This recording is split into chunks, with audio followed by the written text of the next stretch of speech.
આણંદમાં ગૌરવનું ક્ષણ. ઇફકોને પાછળ મૂકી અમૂલ વિશ્વની નંબર 1 કોર્પોરેટિવ બની છે. આઈસીએ વર્લ્ડ કોર્પોરેટિવ મોનિટર 2025 રિપોર્ટ અનુસાર Gujarat corporative milk marketing federation લિમિટેડને માથાદીઠ જીડીપી રેન્કિંગના આધારે વિશ્વમાં પ્રથમ સ્થાન મળ્યું છે. દોહામાં યોજાયેલી આઈસીએ CM50 કોન્ફરન્સ દરમિયાન આ જાહેરાત કરવામાં આવી હતી.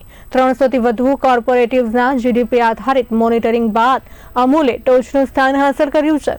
છેલ્લા કેટલાક વર્ષોથી આ રેન્કિંગમાં ભારતની અમૂલ અને ઇફકો વચ્ચે દબદબો રહ્યો છે, પરંતુ આ વર્ષે અમૂલે ઇફકોને પછાડીને વૈશ્વિક સ્તરે નંબર 1નું સ્થાન મેળવ્યું છે. વર્ષ 1946માં શરૂ થયેલા ડેરી સહકારી આંદોલનથી લઈને આજ સુધી અમૂલે લાંબો સફરનામું લખ્યું છે. ડોક્ટર વર્ગીસ કુરિયનના નેતૃત્વમાં સ્થાપિત GCMMF આજે ગુજરાતના 18 જિલ્લા દૂધ સંઘોના સહકારથી 36 લાખ ખેડૂતોને જોડે છે.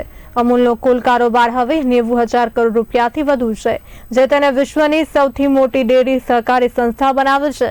આ સિદ્ધિ માત્ર અમૂલ માટે જ નહીં, પરંતુ સમગ્ર ભારત માટે ગૌરવની વાત છે, કારણ કે દેશનું દૂધ દુનિયાની નંબર 1 બ્રાન્ડ હવે હકીકત બની ગઈ છે.